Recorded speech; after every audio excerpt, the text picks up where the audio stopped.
the power of underestimation, and why it can be your secret weapon. Have you ever walked into a room and felt invisible? Maybe people overlooked you because of your accent.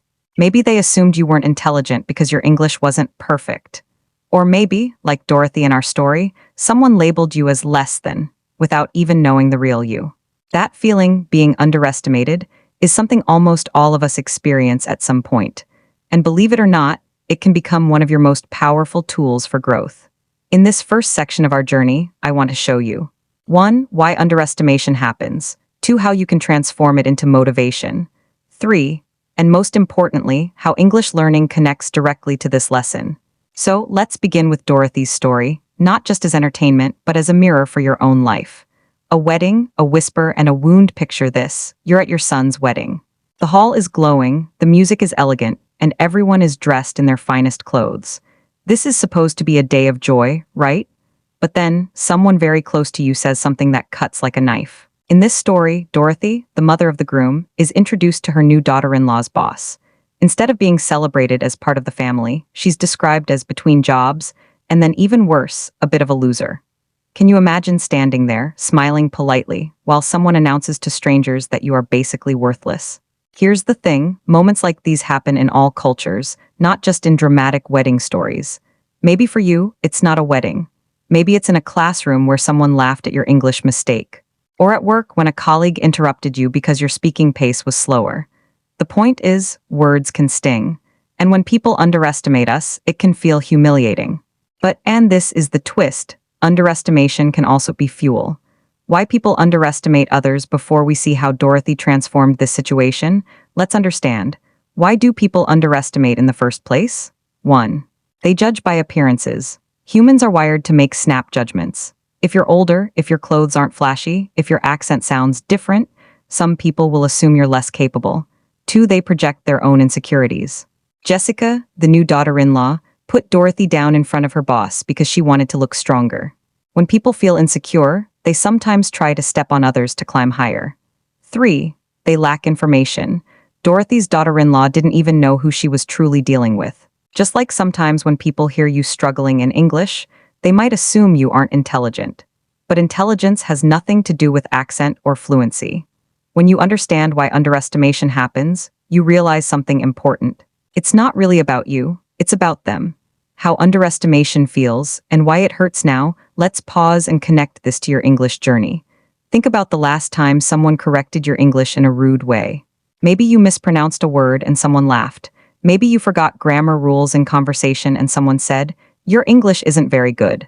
That sting you felt? That's underestimation. And here's the truth. That sting can either shut you down, make you silent, embarrassed, and afraid to speak, or fire you up, make you determined to grow, practice harder, and prove them wrong. The choice is yours. Dorothy's silent strength. Back to the wedding story.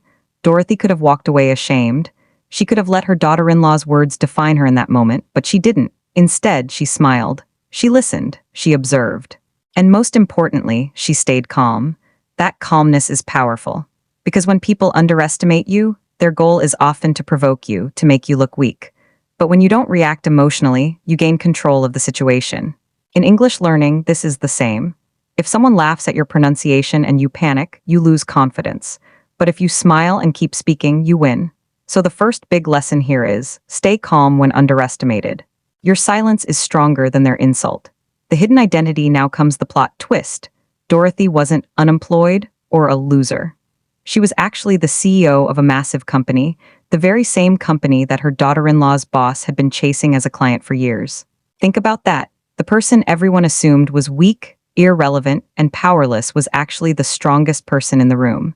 And that brings us to a key English learning lesson. People don't know your whole story.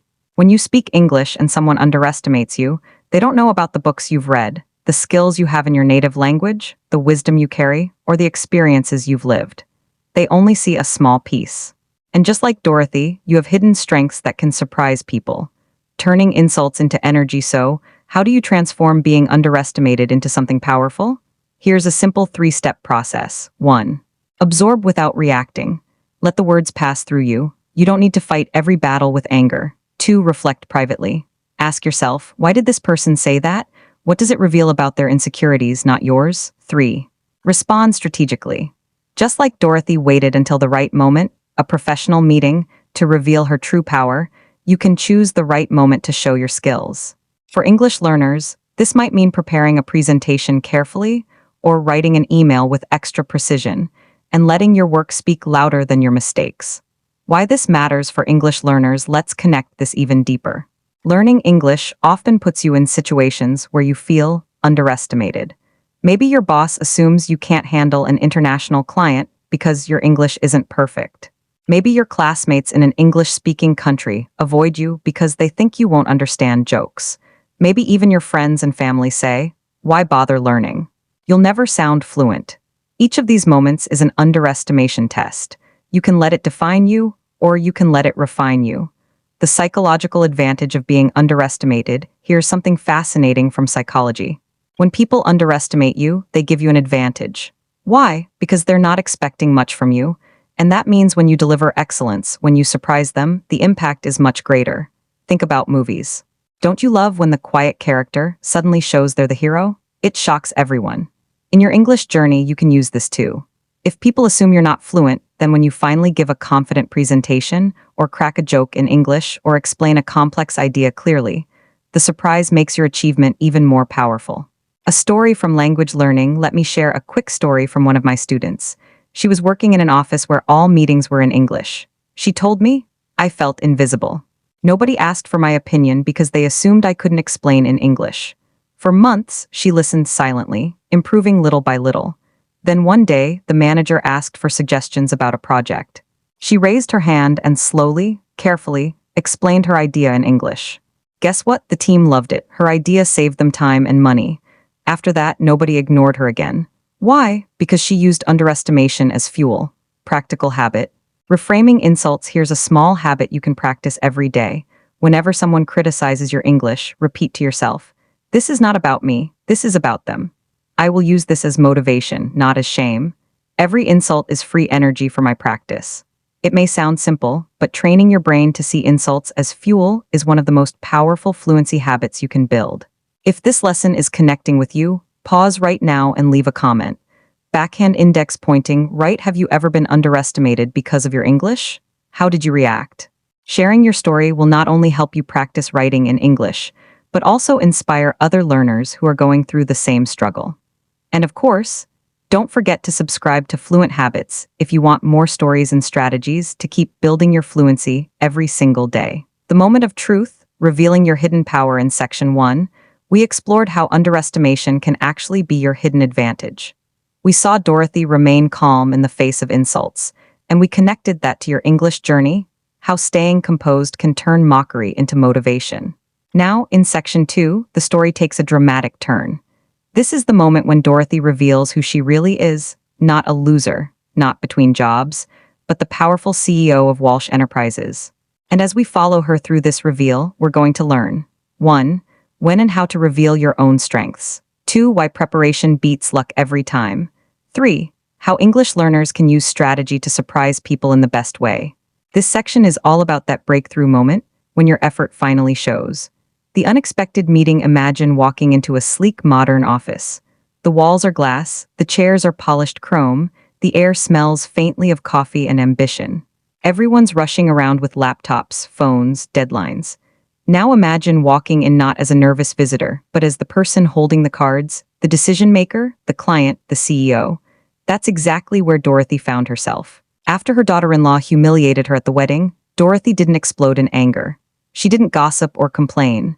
She went home, sat in her office, and prepared. She gathered information, studied carefully, and planned her next move. By the time she entered Thompson and Associates, the very company where Jessica worked, Dorothy knew exactly what she was doing. And this is the first major lesson of Section 2. Preparation creates power. Luck might open a door, but preparation decides what happens once you step inside. The power of preparation in English learning. Let's pause the story for a moment and bring this directly to you as an English learner. How often do people say, "Wow, your English is amazing, you're so lucky you're good at languages"? But the truth is, luck has nothing to do with it. Fluency is not luck, it's preparation. It's showing up every single day to practice, even when you don't feel like it. Think of Dorothy's preparation as the same as your daily English habits. She reviewed documents the way you review vocabulary. She analyzed patterns the way you analyze grammar mistakes. She anticipated challenges the way you anticipate questions in a meeting. So when the moment came, she didn't need luck. She was ready.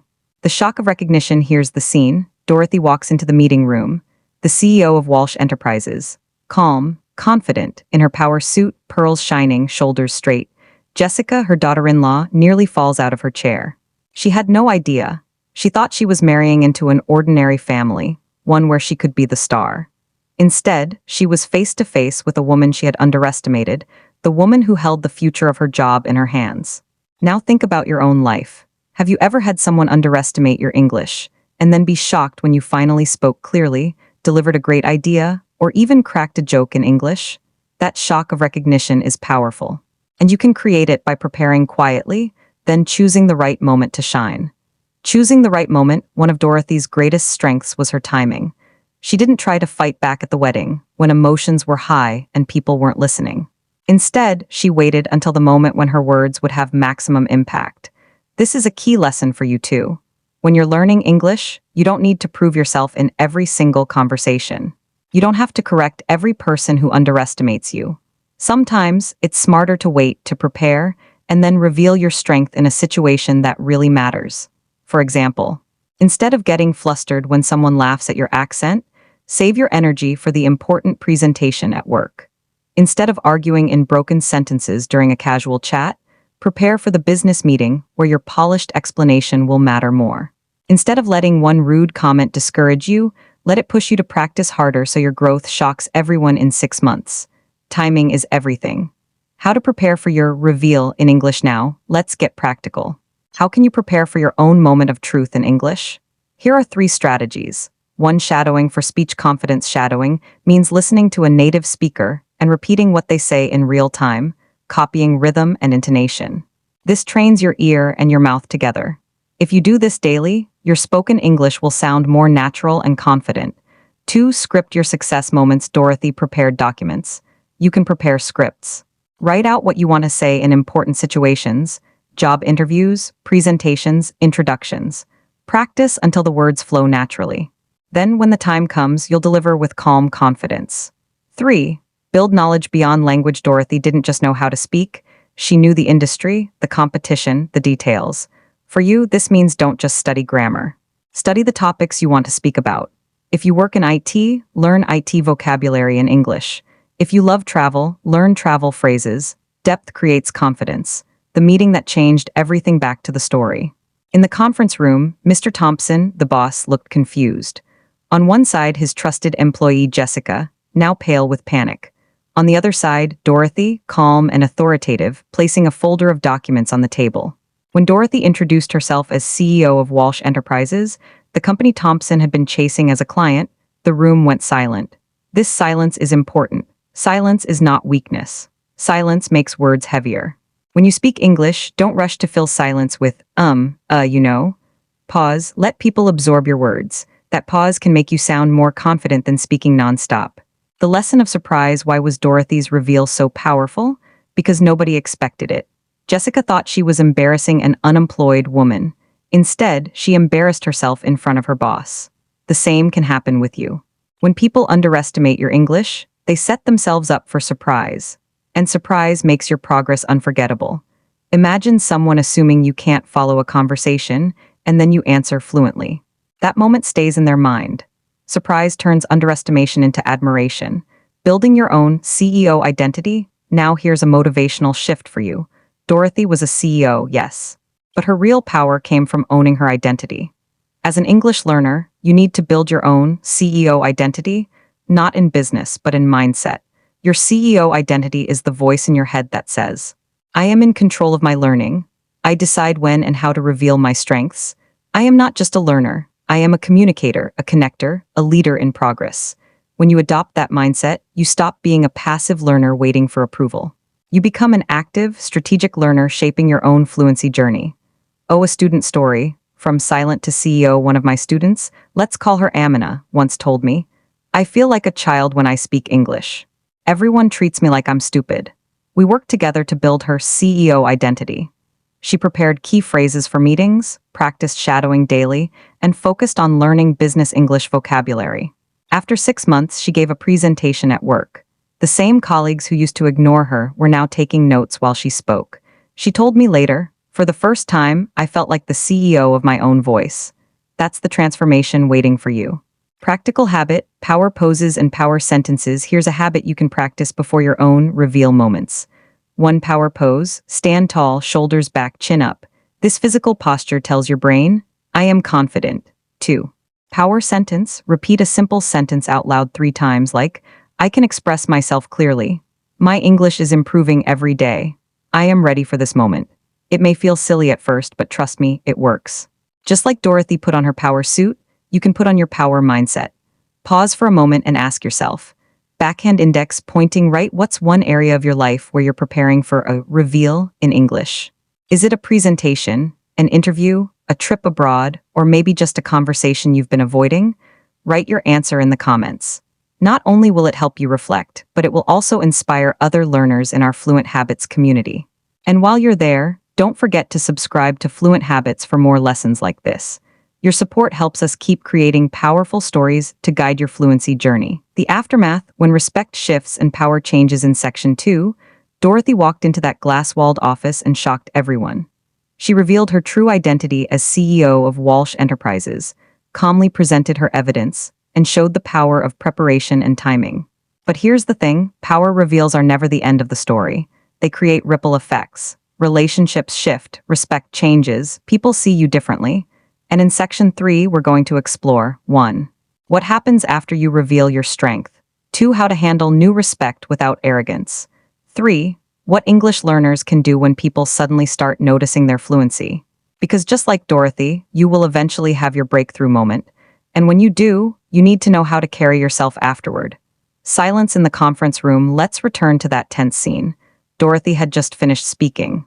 Jessica's expense reports were laid out like evidence in a courtroom. The executives were staring, Mr. Thompson was sweating, and Jessica was trembling. The silence was thick. Everyone in the room knew the truth now. The unemployed loser was actually the most powerful person at the table. And in that silence, something important shifted. Respect moved. The balance of power changed. Dorothy was no longer the ignored mother-in-law. She was the CEO, the decision-maker, the one everyone wanted to impress. This shift is exactly what happens when you prove yourself in English. One day, the people who doubted you will stop underestimating you. They'll listen differently. They'll lean in when you speak. They'll start asking for your opinion. And when that happens, you need to be ready for the aftermath of success. The 2 reactions to success whenever respect shifts, people usually respond in 2 ways. 1. Admiration. Some people will respect you deeply. They'll say, wow, I didn't realize you had that in you. They'll celebrate your growth. 2. Jealousy or resistance. Others, like Jessica, will panic. They'll feel threatened. They'll resist your new position. As an English learner, you'll face the same. Some colleagues will admire your improved fluency, but others might secretly feel jealous, especially if they were used to being the stronger communicator. The lesson: be prepared for both admiration and resistance. How Dorothy handled the aftermath. Dorothy didn't gloat. She didn't say, see, I told you so.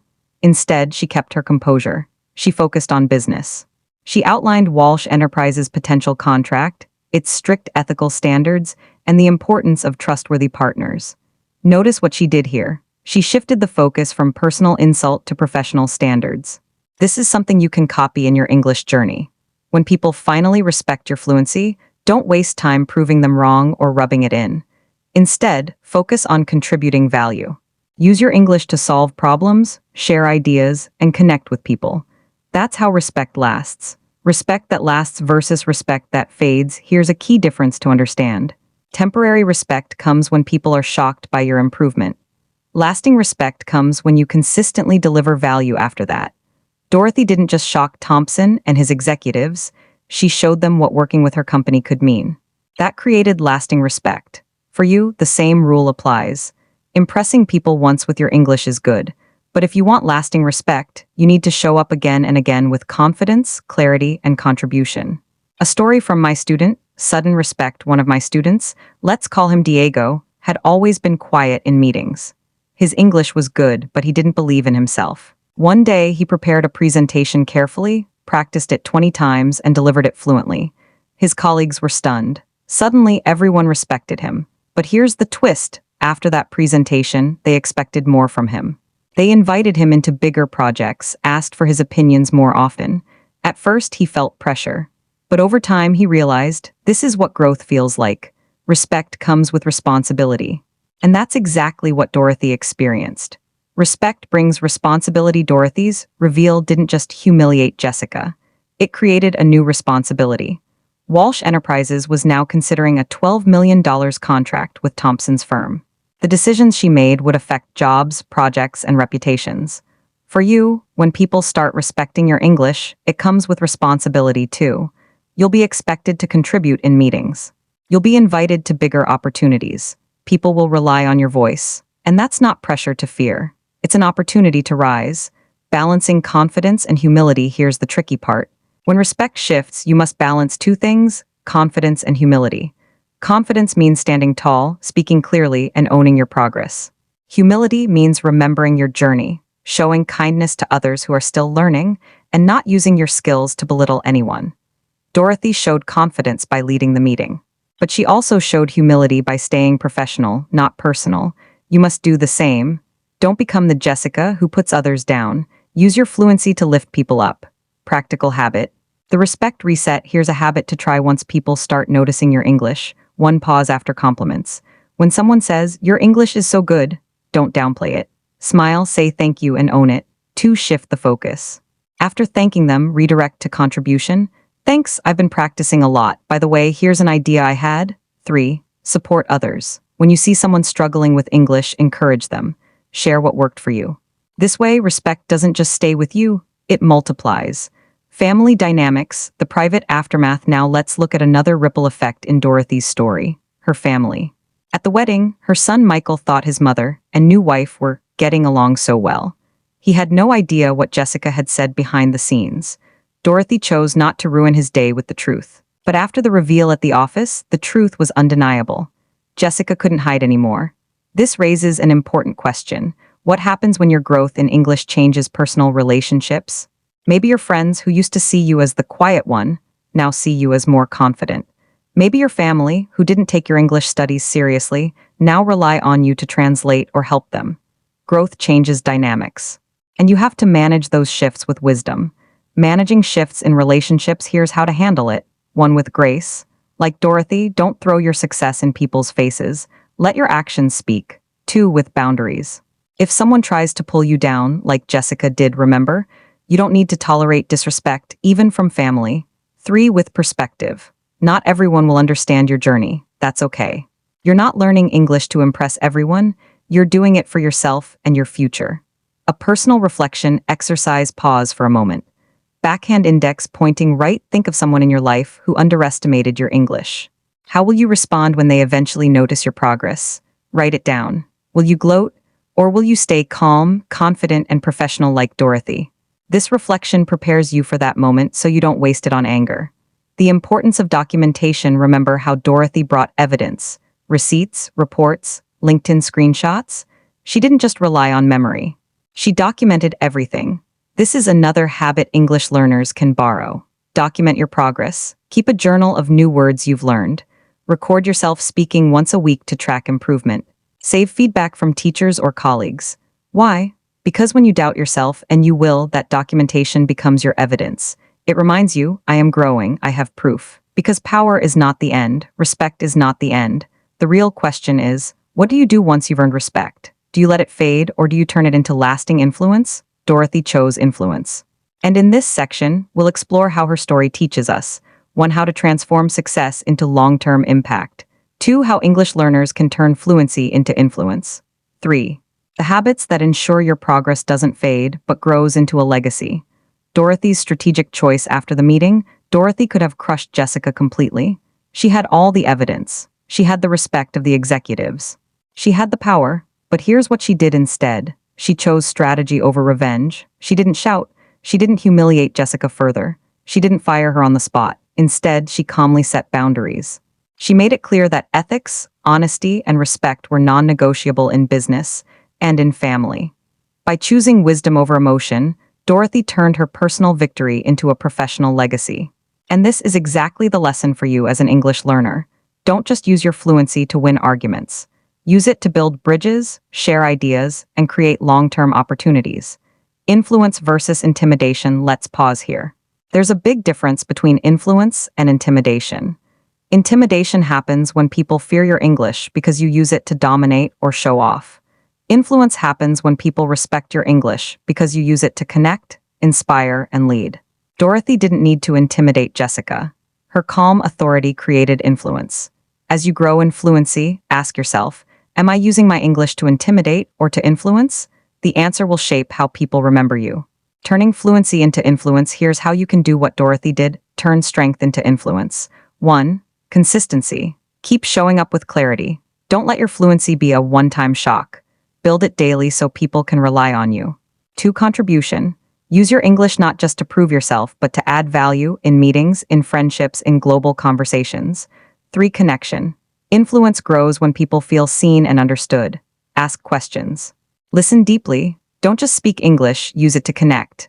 Building your personal brand in English. Dorothy had a personal brand: calm, professional, authoritative. People knew what to expect from her. You can build your own personal brand in English too. Ask yourself, backhand index pointing right: when people hear me speak English, what do I want them to feel? Do you want them to feel inspired? Do you want them to feel supported? Do you want them to feel challenged? Your tone, word choice, and habits create your brand. Build it intentionally.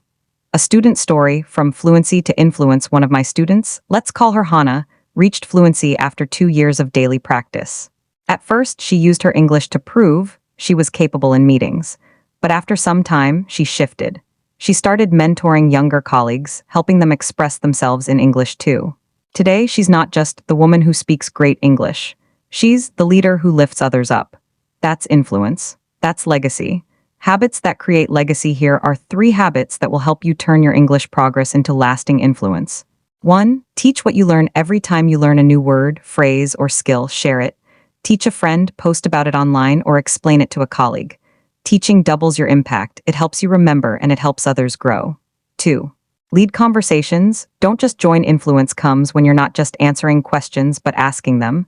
Lead discussions. Be the one to start conversations in English. 3. Document and share your journey. Just like Dorothy kept receipts, keep your English journey visible. Share your progress, struggles, and wins with others. This inspires people and builds your credibility. Handling family dynamics with wisdom. Back to Dorothy. After the office confrontation, she went home. Her son Michael was shocked when the truth came out. Jessica had to face not just professional consequences, but also personal ones. Dorothy could have said, "I warned you, you didn't listen." But instead, she stayed calm. She gave her son the chance to see the truth for himself. She didn't push, she let reality speak. This is a lesson in patience. When you grow in English, some family or friends may not notice right away. Some may even dismiss your efforts. Don't waste energy trying to force them to recognize your progress. Stay consistent. Eventually, your actions will speak louder than any argument. The ripple effect of growth. Dorothy's reveal didn't just change her relationship with Jessica. It inspired others in the company. Her calm authority set a standard. People began to talk about her not as the CEO who surprised us, but as the leader we can trust. That's the ripple effect of influence. Your English journey has a ripple effect too. When you commit to learning, you don't just change your own life, you inspire your children, your friends, your colleagues. They see your discipline, they see your growth, and they start to believe they can grow too. Practical exercise. Your legacy sentence. Take a moment right now. Write down one sentence that describes the legacy you want with your English. For example, I want my English to help me inspire my students. I want my English to open global opportunities for my business. I want my English to connect me with people around the world. That sentence becomes your North Star. Dorothy's final transformation. By the end of the story, Dorothy wasn't just a CEO. She wasn't just a mother-in-law who silenced an insult. She had transformed. She was a woman who chose dignity over revenge, strategy over chaos, influence over intimidation. She became a symbol of resilience, patience, and quiet strength. And that's what you can become in your English journey. Fluency isn't just about speaking faster or knowing more words. It's about becoming someone others look up to. Someone whose presence changes the room. Someone whose words carry weight. That's your final transformation. Closing reflection. So, let's close this journey with 3 big lessons from Dorothy's legacy. 1. Use your fluency to build, not just to prove. Don't stop at shocking people, create lasting impact with your words. 2. Choose influence over intimidation. Use English to connect and inspire, not just to dominate. 3. Think beyond fluency. Build legacy. See your English not just as a skill, but as a tool for leadership, contribution, and influence. Final call to action. Now it's your turn. Backhand index pointing. Write, what legacy do you want to build with your English? Is it career growth, family pride, global connection, teaching others? Share your legacy sentence in the comments below. Let's create a wall of inspiration for every English learner who finds this video. And if you followed along from section 1 all the way to section 4, thank you. You are not just learning English. You are building fluent habits that will shape your future. So subscribe to Fluent Habits, keep practicing, and remember, fluency is not the end. Influence is not the end. The true end goal is legacy, the mark you leave on the world with your words.